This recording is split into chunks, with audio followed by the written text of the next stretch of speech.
Well, welcome everyone. I'm Jill Baldoff, Associate Dean Alumni Relations from the class of 1981, and I'm thrilled to welcome everyone to Worldwide Welcome Weeks. This is typically the time when we welcome our newly minted alumni, the class of 2020, into chapters around the world. This year, it's especially important because given the situation with COVID-19, some of our alums really need to build that camaraderie and build up their networks no matter where they may be in the world. So welcome to all.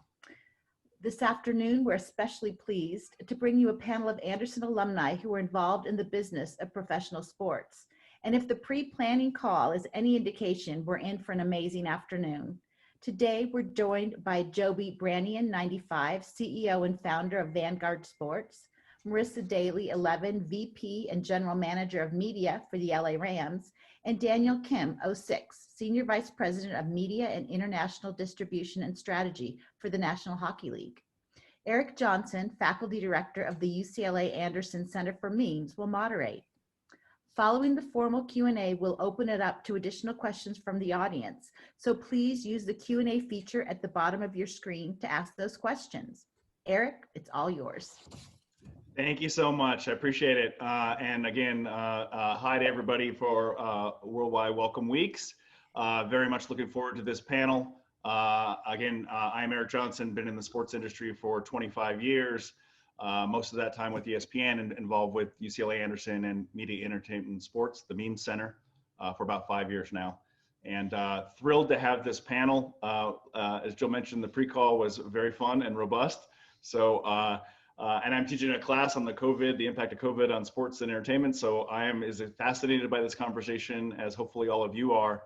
And we have three great representatives who are going to be able to talk at a league level, talk at a team level, and talk at a player level about what has been obviously turbulent times and unprecedented, and yet sports has succeeded. And each of these executives have done a tremendous job of navigating those waters and getting us to a new place. So with that, I'm going to kick it to each of you to give an introduction of yourself, a little bit about what you do, and a little bit maybe about the journey of how you got there for everybody who's on the phone. So maybe Joby, you want to start?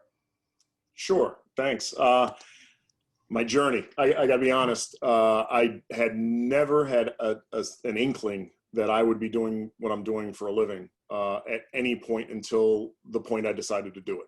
So I was an athlete. I played a bunch of sports in high school. I went to Duke and was a football player.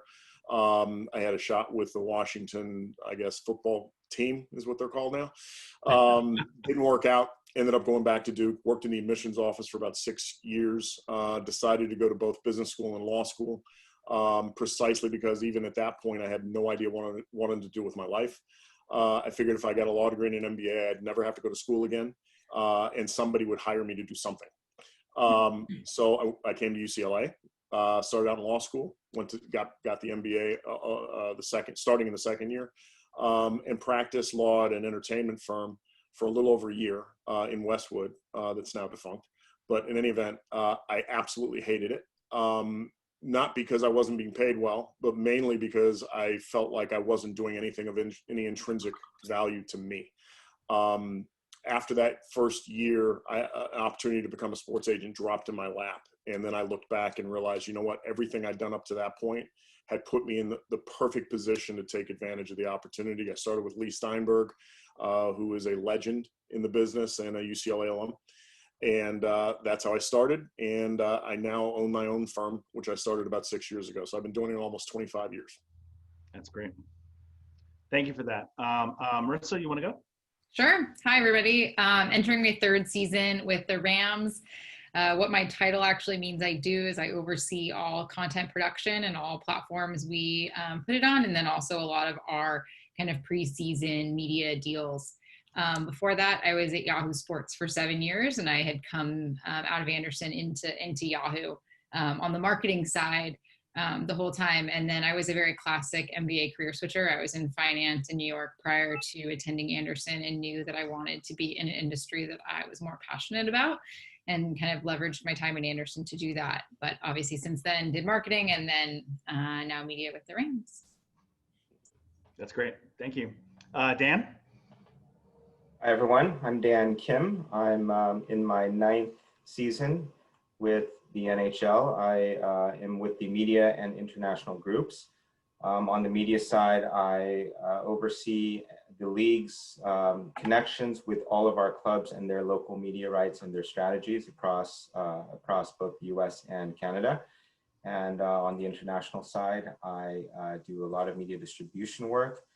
In addition to that, I've been tasked in the last few years to try to gain a foothold into the Chinese market for the league.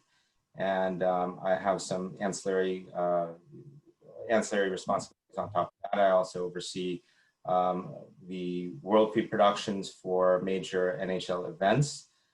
So I dabble on the production side as well, and I oversee our images business as well.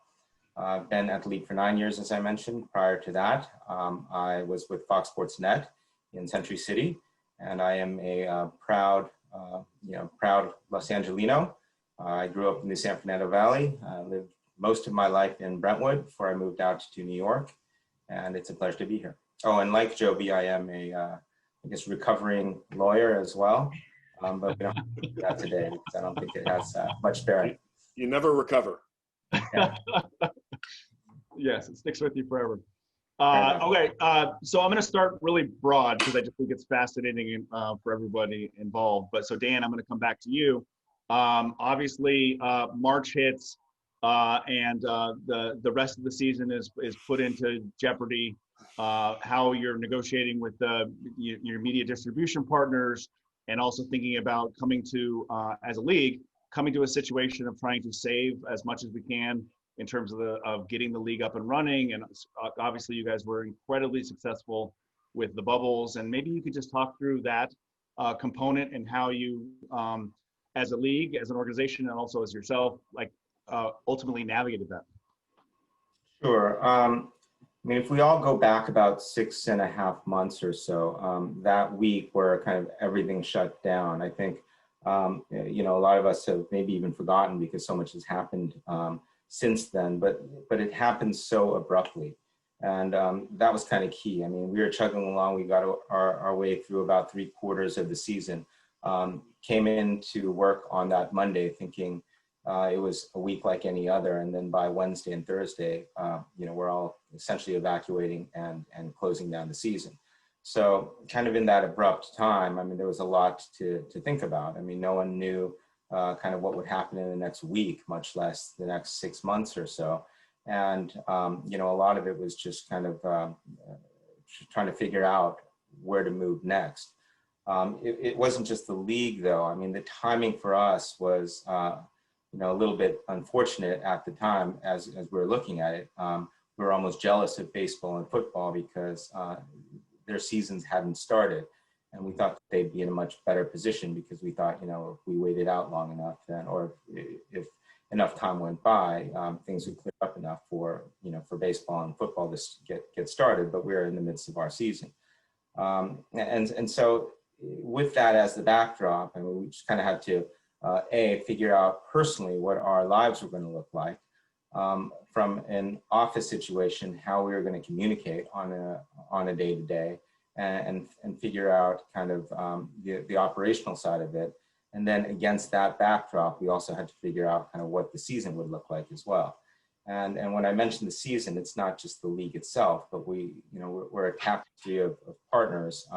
We have media partners, we have all sorts of people that are tied with the game and the season itself. And a lot of those first couple of weeks were just on the phone with our media partners, trying to figure out what they needed and how we could best help them. Because if we weren't playing games, our games weren't being aired on TV. And, at that point, we're just trying to avoid dead air. And so there's just a lot of chaos, and, we can go into any parts of it, but just macro view was just, just trying to figure out how to move forward and what the damage was and what it was that we were actually trying to accomplish. Yeah. Marissa, from your standpoint with the Los Angeles Rams, you're just launching a brand new world-class stadium, launching new logos, entering into a season, and obviously having some months ahead of time to think about what might transpire in society. But how did you guys go through that process, and how did you think about it from a content creation standpoint? Yeah, I mean, I think similar to what Dan said, I think that week started off, we were saying, okay, so what happens? How do we handle this? And we knew we were launching our new brand ID, colors, logos fairly soon after that. And I think we quickly realized we needed to pivot the entire plan. So I think really that short-term approach was that everything in the off season needed to be digital, but the long-term approach, and I think Dan hit on this, is like we had, I guess at the time, we thought luxury of time, right? And so we basically said we were going to get ready to open the stadium with 70,000 fans and be prepared for that, but then also parallel path a plan where we don't have fans. And so I think we want to make sure that we deliver that world-class app, that we want to make sure SoFi Stadium is seen by everyone and everyone feels like they're excited to get there. So how do we prepare that as much as possible? So we are, when it is safe to have fans, when we're allowed to have fans, we feel like we've prepared that way to make it safe for people, to make it exciting for people, for them to see kind of the amenities of this building, but also knowing that that may not have been the case in the beginning, which obviously it hasn't been. How do we bring that game day experience back to people's home? How do we create second screen experiences? How do we use Pick'em? How do we take our game day elements and kind of bring them onto social and digital for people to engage with and still feel like they're part of that? And I think kind of stepping back a second, training camp was kind of a good trial run for us prior to opening the season. Is like we had players back, we had new protocols. It gave us a sense of time to ramp up, whereas kind of NHL, NBA was thrust into figuring out how to play. We had luxury of time. At the same time, they're now concluded with their seasons, and you're still right in the mix of it, right? Yeah. And obviously having to react on a week-to-week basis. So I'm sure the scenario plannings are still happening between now and the end of the year in that same way. Yeah, no, we are continuing on as if hopefully we can have fans. I think we're trying to obviously follow the right guidelines from the state and city, but as soon as we are safely allowed to, I think we are kind of ready to do that. And you've seen a lot of NFL teams do it, right? They know before you go, there's video tutorials, like how does this become a utility to tell you how to park, how to get through somewhere, what the right places is to be, how do you make fans feel safe in returning to watch a game live and in person at, arguably the greatest place to watch a sporting event. So we are very excited and ready for the day where we get to do that. That's great. Thank you. And so Joby, with your clients, you're now dealing with, a number of different, athletes and personalities and family people and all of those things who are trying to figure out what their uncertainty is and how to make sure they're moving forward. Can you talk about how that process went for you? Yeah, so as was mentioned earlier, the different sports were impacted differently because of the timing of things, right? Mm-hmm. So we happen to represent a lot of NFL players, 3 NBA players, and a handful of Major League Baseball players. And the basketball season just stopped and everybody panicked, right? The baseball players were in spring training and it was sort of, we got to pump the brakes. The football players are like, well, I'm glad it's not our season. We can just sort of chill. We don't have to go to OTAs. Great. So in some respects, they were the easiest ones to deal with early on. But again, our perspective was, look, our job is to empower our clients and we do that through educating them. Right. And I became just completely entrenched in getting as much information as I possibly could about what was going on a literally day-by-day basis, because I learned very quickly that my clients weren't at all doing that. And particularly the football players. I still remember talking to one of my clients who was rehabbing from an injury, and he was supposed to be in Houston. And I called him just to check on how's your rehab going and how's everything in Houston. And he said, I'm in New Orleans. I said, what are you doing in New Orleans? This is right when the New Orleans outbreak had happened. And he said, well, I'm meeting some former teammates of mine we're having I think a crawfish barbecue together. And I lit into him. And I said, what are you doing? You're crazy. You should be at home, blah, blah, blah. Don't you understand? And there was dead silence on the other end of the phone. And it dawned on me then, he just didn't know. He wasn't getting any information. He wasn't watching the news. He wasn't, for a lot of these young athletes, they're 22, 24, 25 years old. They're living their lives, right? And so I then realized how important it was for me to make sure I reached out to every single client and gave them as much tangible and legitimate information about what was going on, so they can make good decisions about how to move forward with their own lives. And then how that was going to be impacted by the schedule and the NFL or the Players Association's involvement in each different sport, and everyone was sort of in a different calendar. But it became clear to me that our clients weren't much different than the general public, right? You get your information from wherever you get it. Yeah. And sadly, there's a lot of conflicting information, which led to a lot of poor decisions, which has put us, I think, in the position where we are today. One of the main things we thought we had working for us with respect to the NFL players was, oh, this is March. We got until September. We'll figure this out. And then we roll into September and things are worse than they were in March. And we had players who were opting out because they had pre-existing conditions. We had players who were thinking of opting out. And quite honestly, I remember having a couple conversations with a couple of those clients. And I told them, I said, I gotta be honest with you. You might be safer playing for the Detroit Lions than, staying at home and opting out in Alabama, because they're testing every single day where you are, and everything is under control there. You're less likely to have any issues. So it was and it's ongoing. Right. Obviously, we're not out of this thing, and we're all holding our breath about the NFL season. My big concern really is how this is trickling down to colleges, high schools. I got 3 kids who are high school age who are just home and distraught that they can't play sports.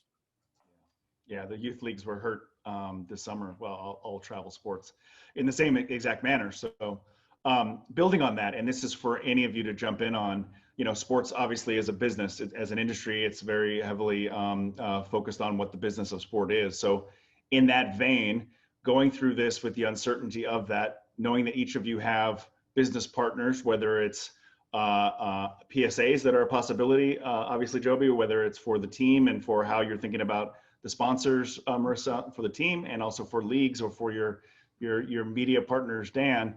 Can you guys speak a little bit to things that maybe were done on a broad level that were innovative to make sure to keep those connections tight and create as much value as you could create in this time?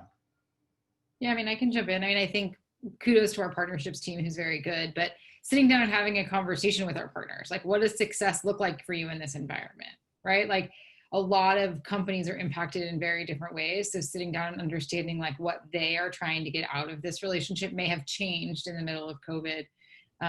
So I think 1, it was understanding that, and then 2, how to deliver and retain as much value as possible. A lot of those things, a lot of partners want a combination of, say, digital, game day, physical activation. And so how do you remove the physical activation piece of it and then change the game day piece? Because we are still playing, so they can still very much be a part of game day. It just looks different than in front of 70,000 fans. And so it was a constant conversation with those partners, and then with essentially a lot of the people on my team about how can we deliver what they're looking for, but that we also think fans want to see. I think they've all, Dan hit on it, Joby hit it, there's a huge power in continuing to play. And so how can we make sure through that we're delivering for partners? We talked about it. The NFL kind of encouraged teams to start second screen for season ticket members. We've done that and driven and put a lot of sponsor value in there. We have our pick 'em game. We have cardboard cutouts in the stadium. We're trying to make sure that we are running things the same way and kind of delivering it in broader places so that more people can see it. And I think, and we talked about this a little bit in the prep call, but some of it was a good forcing function. Some of it were things we probably should have been thinking about or pushing ourselves or challenging ourselves to do in the first place. So it was a little bit of a growing pain, but I think we're getting to a kind of a more innovative space. And I think also the topic of quality changes, right? Like, we're on a Zoom. So like, people are really comfortable with that now. And like, we're not sending production crews all over the country filming content. Players, you saw, the NFL draft do a really great job with it. You're seeing people and remote crews do it. You're seeing players get more comfortable with kind of filming things themselves. And so how do we create value in different ways, right? And changing kind of the way we think about production has helped too. I'll add a little to that as well. I mean, Eric, I think you touched upon it by saying, you know, how did we kind of keep that connection with our fans? And that connection is always key. You know, obviously when games are going on, it's the easy vehicle in which to connect to fans, because that's what fans want to see. But the big question is how you maintain that connection when you don't have games. And our content people, you know, really kind of outdid themselves. You know, a lot of Zoom calls, a lot of sneak peeks into players and players' lives. And, you know, for hockey players who are, you know, kind of notoriously private and, you know, don't share a lot of their lives, they're not particularly active on social media. But for fans who are fans of these teams and these players, you know, it's kind of a sneak peek into their lives. You got to see their kids, you got to see their homes and their pets and how they live their lives. And our players were great. They opened up. You know, we hosted Zoom calls and tried to create insider content that we could share with all of our partners. And so, you know, in those early days, it was making that personal connection with the fans themselves.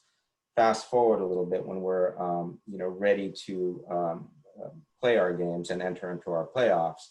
You know, as most of everyone on this call probably knows, I mean, we ended up with kind of this dual bubble type of situation in which we were playing, you know, 24 teams were sent to 2 cities, and we were playing 4 to 6 games a day, which, you know, was a little bit crazy at first, but it was this like frenetic atmosphere. It's kind of March Madness of hockey. And so, you know, from a fan's perspective, you know, we tried to create that connection in that way, in the formation of the tournament, in the way that was structured. But then it was even extended, you know, beyond that by the actual game presentation itself. Obviously, we want fans in our building, and nothing can replace the energy that the fans bring.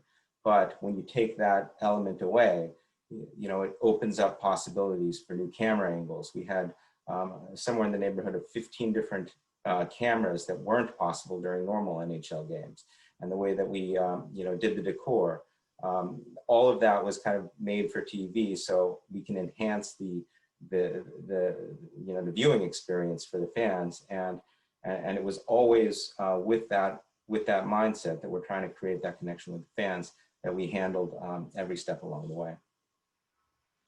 Yeah, I found that interesting. I think I mentioned before, having been to a few dozen Super Bowls, understanding, I told you, I think that the halftime show has to choose how they cater to the TV audience or cater to the actual stadium itself. In that situation, Dan, in many ways, you knew that you were going to a broadcast audience only.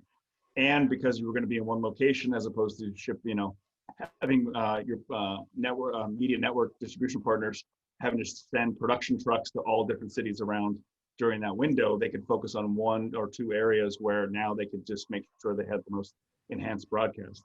So I'm sure that created a level of like clarity in terms of how to focus for this window, right? Yeah, no, absolutely. I mean, you know, once the format was decided upon and we moved forward, I mean, you know, we came together with our media partners, or our media partners came together in a way that we've never experienced before. You know, obviously we had to kind of create one feed that was shared among all of the different teams that were playing inside the bubble. But there was a level of cooperation between all of our partners that, you know, that really kind of came together in a really, really great way. You know, out of kind of that adversity, you know, there was no, you know, kind of bickering back and forth about, well, I have the rights to this or I have the rights to that. It was just all this like unified that we all had to do this together, and it was really, you know, something to see.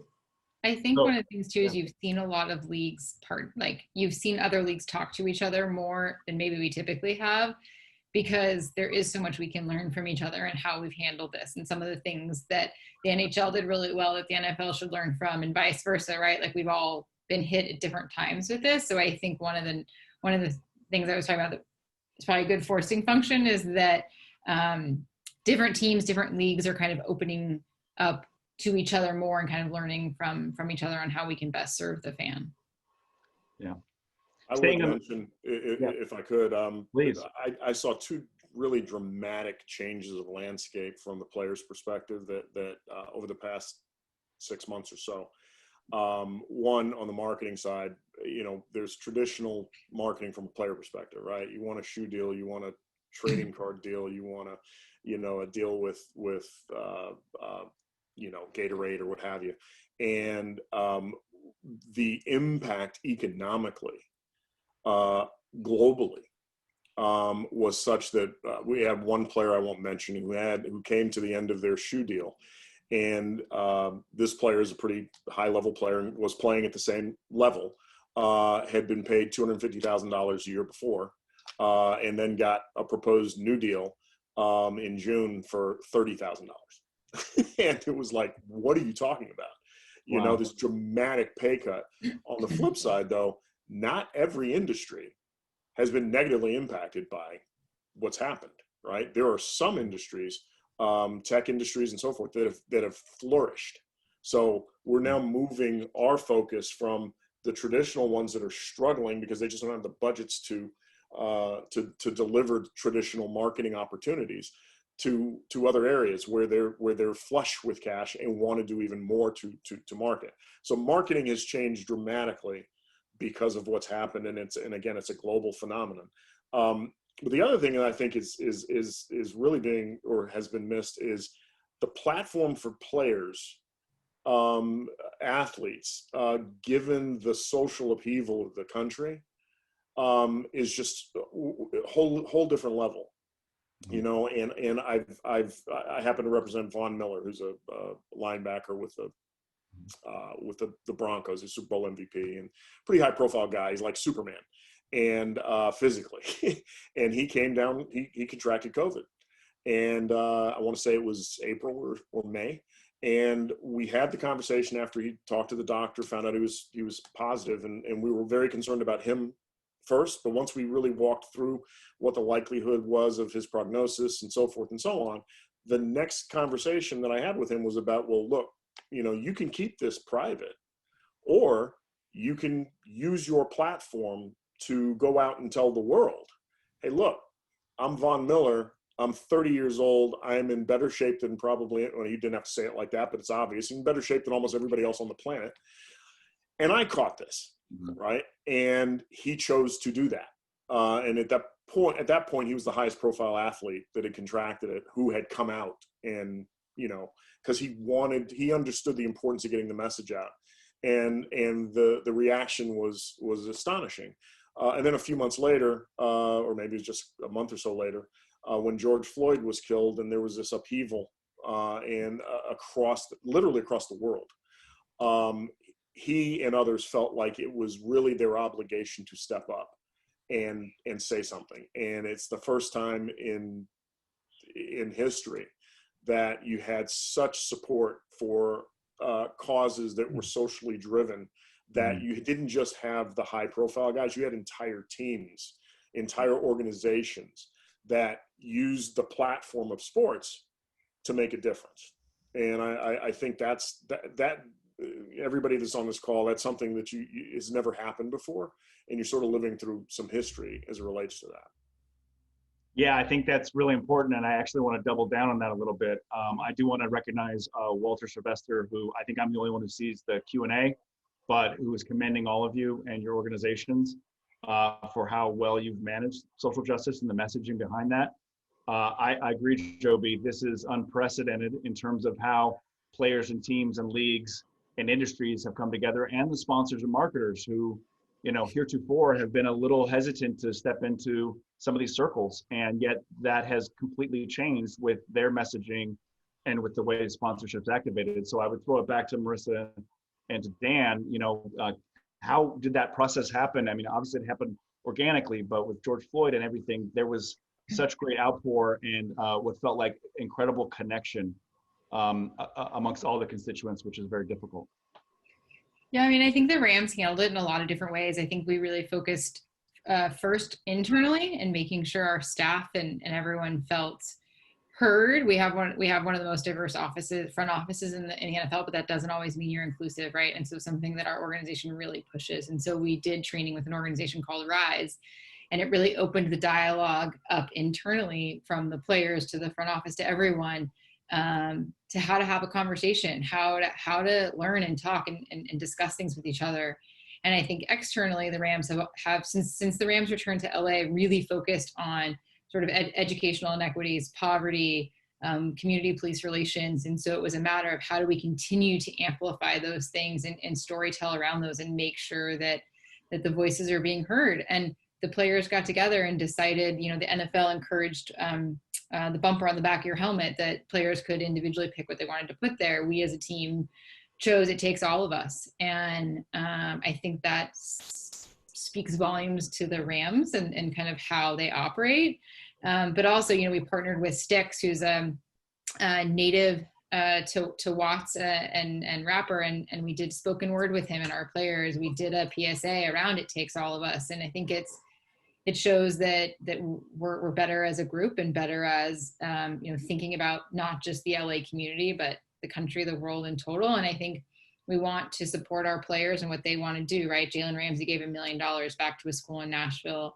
Jared Goff continues to, and so do all others, but continue to give back to Inglewood, like our new home, and making sure Inglewood feels supported by us being a new neighbor to them. And I think we will continue to learn and kind of grow together, but making sure that we are making sure our message is heard and supporting our players, but just trying to continue to kind of fight the fight and be out there. Yeah, that internal external dynamic was also true for us as well. I mean, I think that the nature of this whole experience from when we first went into the pause, where the focus was really on the frontline workers and the health and safety of the country, that was such a personal and natural feeling that brought kind of communities together. Then you fast forward into that time where racial equality and the murder of George Floyd was kind of brought to the forefront, and there was a natural extension about the way people felt, which I think kind of carried on in the way that we as a league handled it as well.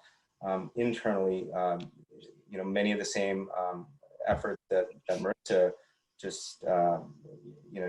just mentioned were happening with us as well, just to try to increase dialogue among each other and among colleagues for topics that that we didn't traditionally in the workplace focus on or deal with. And and then externally, the way the players came together, the way that they were using their personal platforms to show support, and our marketing for our games, where the marketing tagline was "We play for." Initially it was kind of focused on frontline workers and the people at the forefront of COVID and the early response. But that became "We play for Black Lives Matter and for racial equality," and it just felt like an organic, natural extension. And I would add that this is all absolutely accurate, but for proper context, it was just a few years ago when Colin Kaepernick was taking the knee.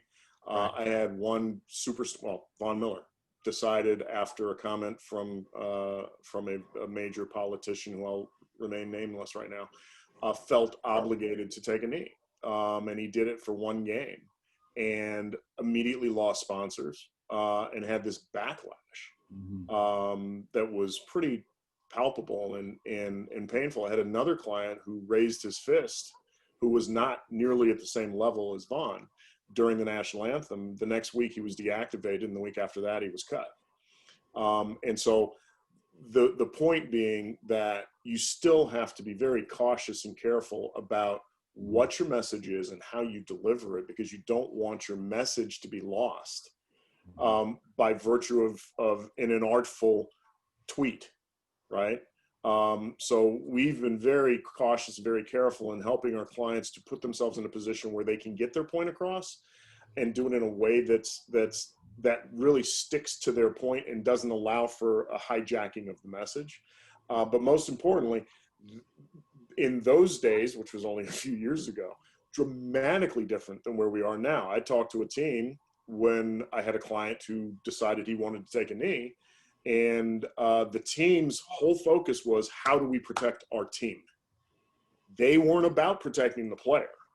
They just wanted to protect their brand, and they were not coming to that player's support. They were doing the opposite. They were trying to wall him off from the logo, the brand of their team. That's not what's happening now. To Marissa's point and Dan's point, you're actually getting this cohesion that never existed before. Yeah, and it's a wonderful point. And certainly you managing how the players, your players are processing that, thinking about that, executing that is very commendable, and you're getting a lot of praise here in the chat box on that. Just to go back with you, Joby, obviously with the difference between college and the professional side, and the idea of college athletes who are, moving into the professional ranks, we lose March Madness, the NCAA tournament just goes away. It can't be replaced, it's just gone.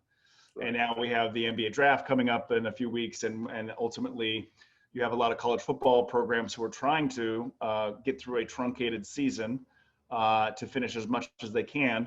So how does that, from your perspective, can you give insights to the group on how you think that affects this idea of the amateur journey into professional side?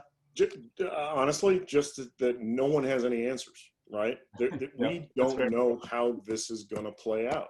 I've got 3 boys of my own. They're 16, 14, and 12, and they're all playing sports, and they can't because they're not even allowed to go to school right now. I've got clients in all these different sports. I know where they came from, right? And that, as I mentioned earlier, that's the thing that really concerns me. I think sports will survive professionally. I think the hard thing is going to be, well, what's going to happen with the traditional feeder system? Because a lot of these schools, if you look at the economics and the way they're built, a lot of these athletic departments, their money is coming from football first, men's basketball, I hate to say second, and that's about it. There's no other real revenue generator, and that supports all the other sports. Power 5 conference teams will find a way to survive, but what happens to all the others? And how's that going to have a ripple effect across all sports at the collegiate level? And then you go down to the next level, and some high schools can't play, right? So how are, and baseball players and basketball players are coming out of high school, and some of them may not be able to play at all. That being said, nothing should be more important than the safety and well-being of the human being. But we can't deny the fact that the dollars drive what happens and what kinds of opportunities are presented.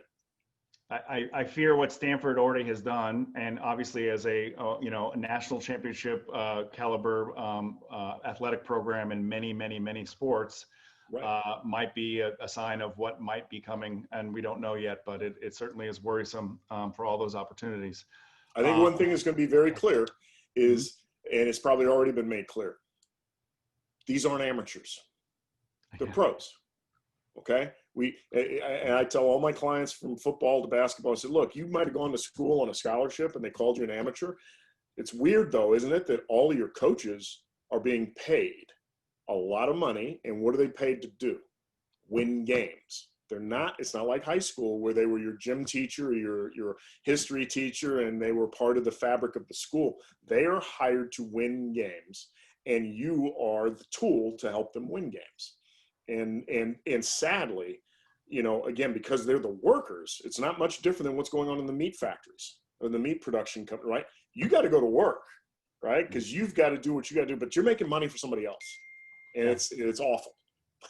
Sorry to have used the A word. I take it back. I'm exactly on board with that. Hopefully name, image, likeness is going to change that, and hopefully it goes faster than it probably will go, but let's hope so.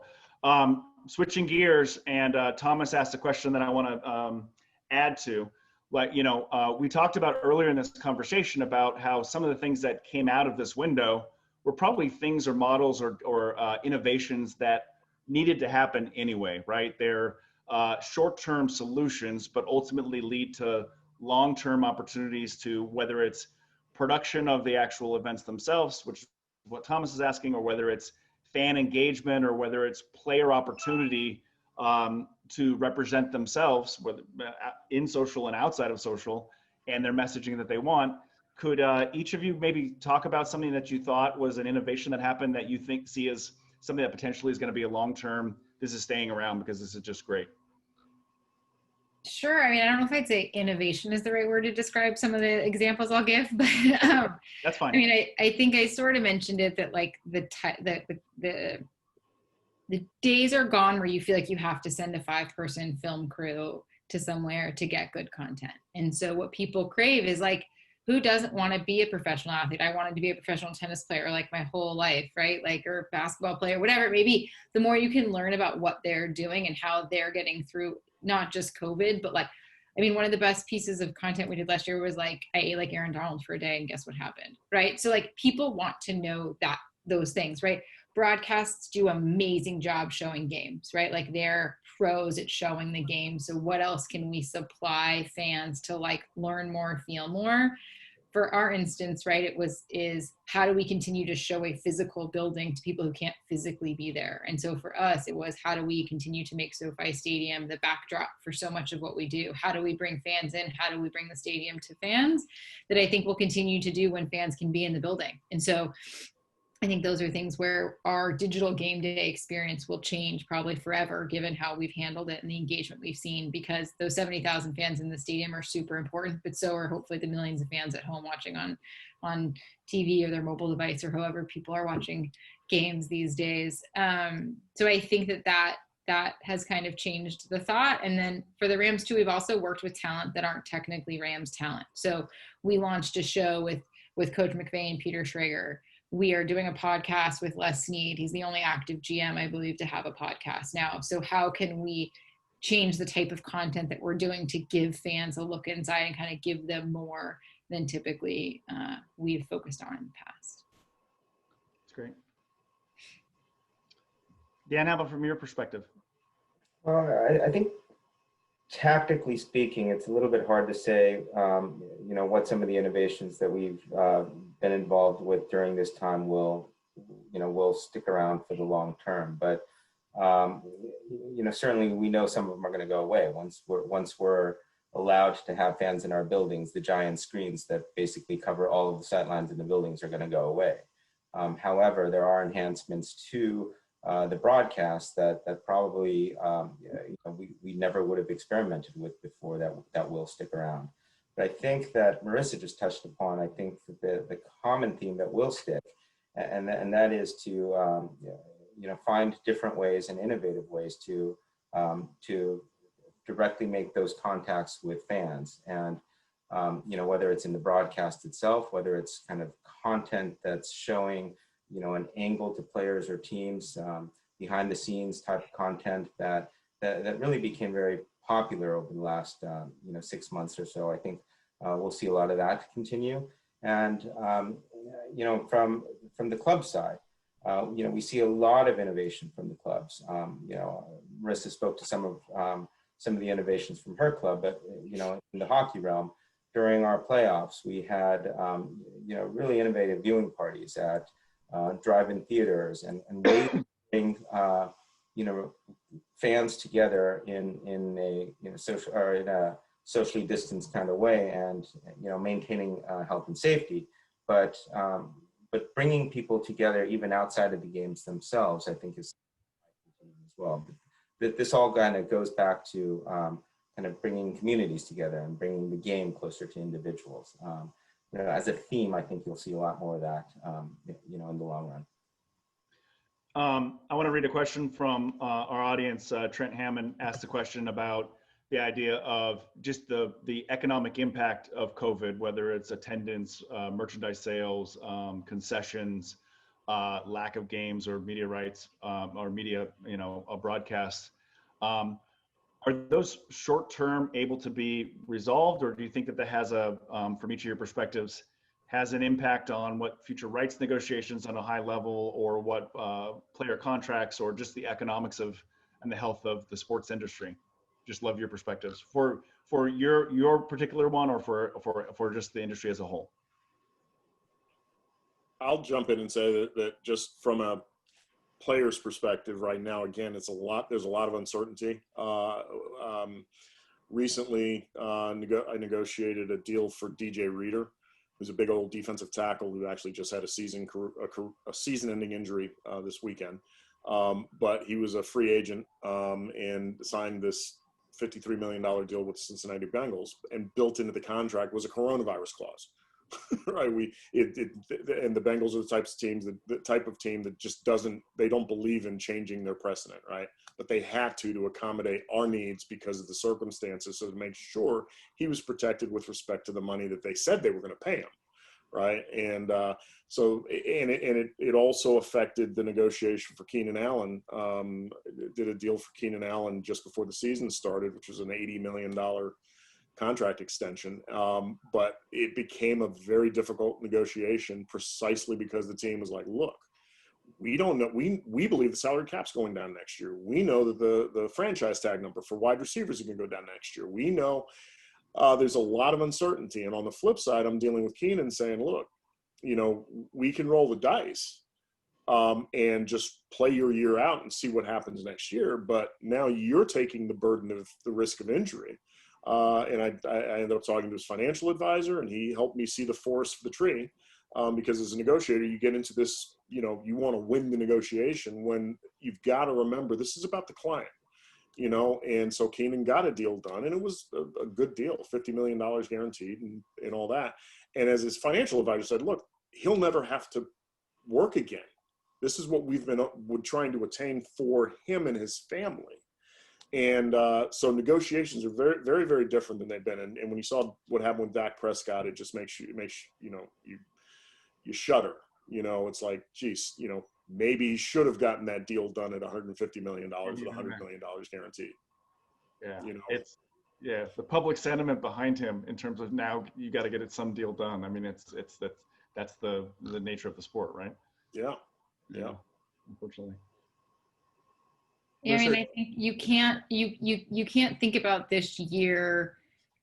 Every team, player, league has probably, like, their economic models are different, and what they lost or made is different. I don't think you can say like, oh, next year we're going to totally make up last year. Like, I think that's I don't think that's the right way to look at it. I think some revenue models didn't do as well this year. Some did better than anticipated, and kind of like how you approach going forward, knowing that the reality of the world has changed.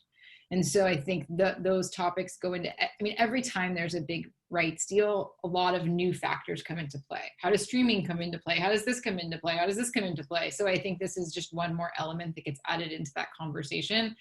I do not have the answers to those questions, but I think that, like, it just becomes one more thing that you have to navigate what that means, and how you account for it, and how on the team side, how the PA and the leagues handle it with the broadcast and the rights holders, and kind of how that all trickles down to the teams is different for every league. And I think, we know that our partnership revenue, right, is shared differently than broadcast revenue, than ticket revenue. And so you have to take all of that into account. So I think I'm rambling a bit, but, like, I don't think you can say, like, oh, we're going to make up the lost revenue because of X, Y, and Z. And I think as you look forward, you can't ignore COVID and what it's done and how it's changed the thought process and people's viewing patterns and what's available. So, yeah, I don't know. I just think it's part of the conversation going forward, but I don't really think you can, like, look back too much about what you can make. One other thing I would throw into that too is that you have to remember that these teams have owners, not my favorite word for them, but they're owners of these teams, and a lot of them made their money doing something else, right? They own a team, yes, but they have billions of dollars that have come from somewhere else. And where did it come from, and how has the pandemic impacted their core business, right? That can have a direct impact on how they decide to move forward running their individual teams, because it's not about the NFL, it's about each individual team and how they are run and operated, right? Yeah, I'm staying quiet on this one because I'm struggling to find something constructive beyond kind of the obvious, which is obviously that the pandemic has significantly affected economies across the board, not just in our industry, but all the way across the line. And how that's going to play out is, I think, too big of a question. And, you know, has it hurt? Yeah, absolutely. You know, will it recover? I hope so. But, you know, but beyond that, I think it's just a little too big of a question for me to try to answer. Like, how is this going to ultimately play out for the league and for the sports industry in general? I just don't know. And one other quick thought along those lines too is that people have to remember, all you guys in the audience, remember this: sports is nothing but an arm of entertainment, right? Yeah. Entertainment is, sports is a form of entertainment, and different industries within the silos within the entertainment world are being impacted differently.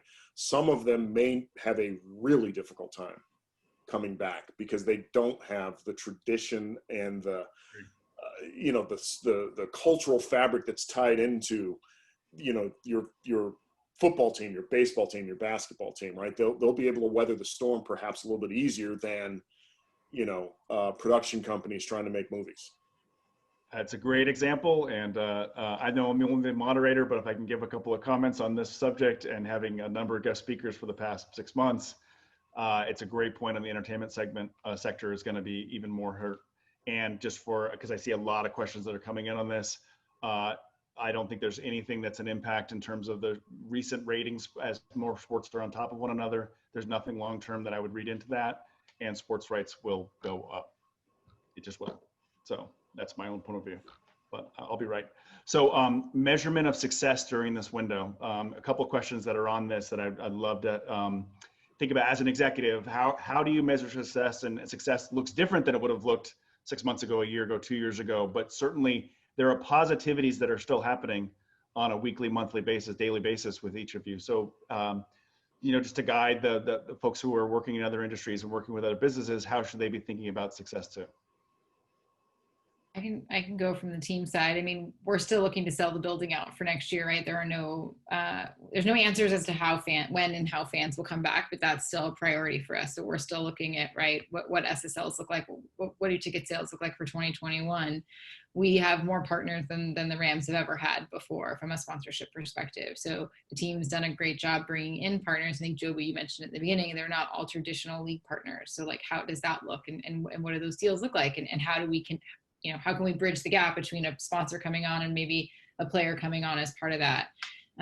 You know, we look at our digital growth. We look at the fact that we did launch new uniforms and a new brand ID, and what does merch sales look like as part of that? So I think it's continuing to look at the whole pie and seeing, you know, how different sectors are growing or changing or shifting or moving and those sorts of things. But you know, I think you obviously removed ticket sales from this year and kind of butts in seats, and you know, we didn't have preseason games, so our preseason media deals were kind of shifted a bit given there were no games there. So I think you look at what the parts of the pie that shrunk and kind of how you can grow the other ones. And you know, a 10% growth in social following doesn't necessarily equate to or fill the gap of a full stadium all season long, but you hope you can, you know, use retargeting mechanisms, kind of work them down the funnel and kind of figure out how engaged that fan is. So hopefully that's helpful.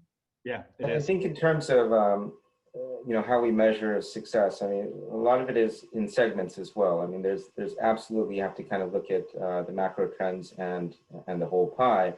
But the segments for us, I mean, the first obvious one for us was finishing the season and getting through our playoffs. And so 6 months ago, if you were to tell me that, you know, we'd be awarding a Stanley Cup, you know, to one team after 130 games in 2 cities, having administered 34,000 tests with 0 positive results, you know, I would have been very wishful, but I don't think I would have bet on those odds at that time.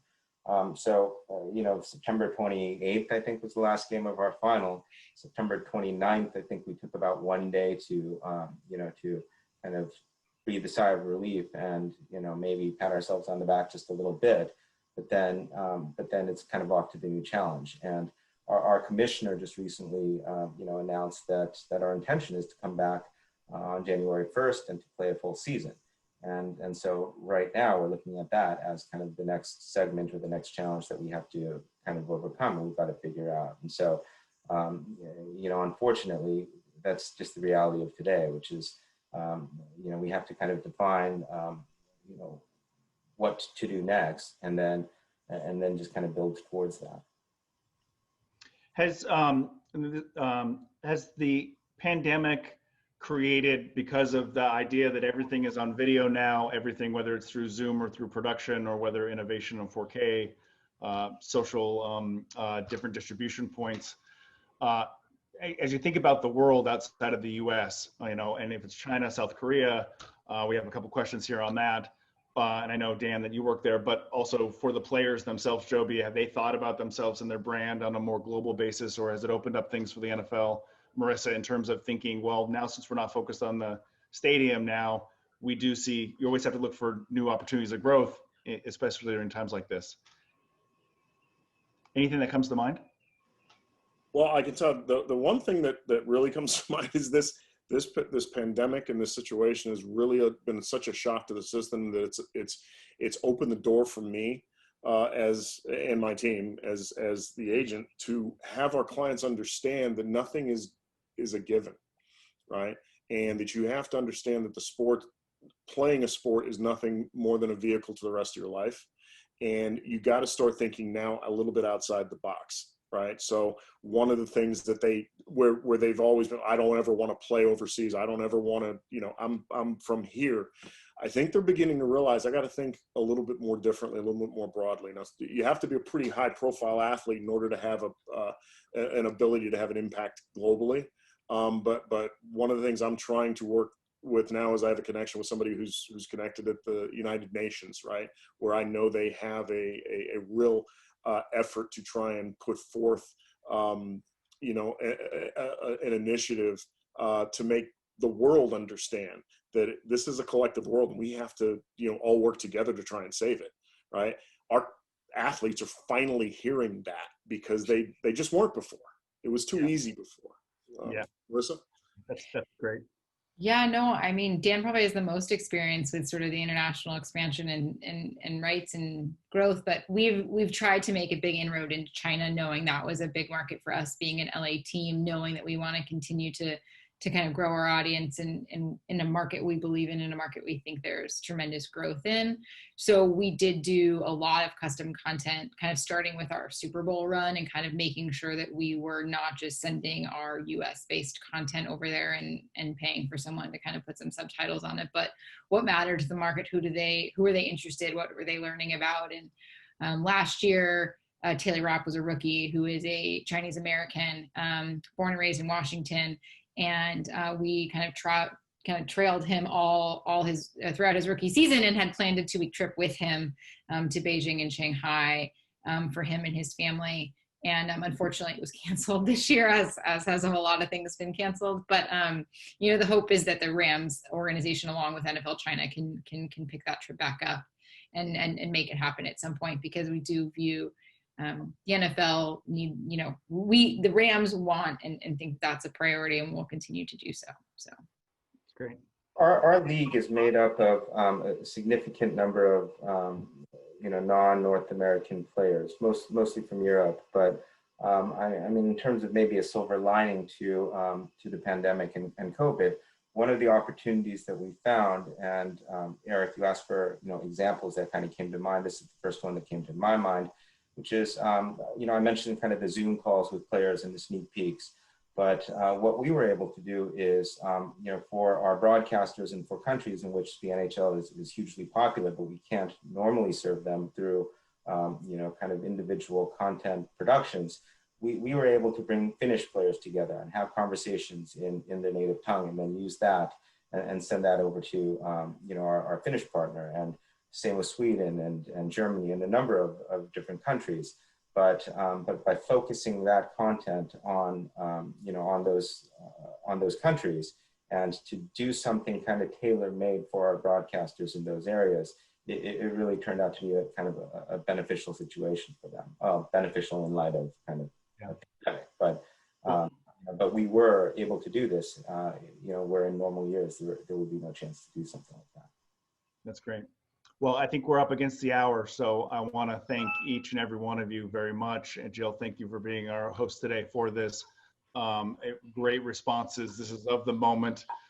It'll be of the moment for the next number of months, and some of these answers may continue to evolve, but I thank you all for your time today and for sharing so much and being so candid for all of us. And with that, I'll turn it back over to you, Jill, for final comments. Thanks, Eric. I have to say, we may have to bring all of you back in about 6 months or 9 months for the next chapter of this, but you did not let us down. This was a lively and wonderful conversation. So Eric, Marissa, Joby, Daniel, thank you again for spending the time with us today. I want to give a huge shout out to our newly minted Anderson alumni, the class of 2020. Thank you all for joining us. And we look forward to seeing everyone at other Worldwide Welcome Week events all month long. So please do sign up. Happy to see you there. Thanks, and go Bruins. Thanks, everybody. Everyone. Thank Bye. you. Thank you. Thanks again.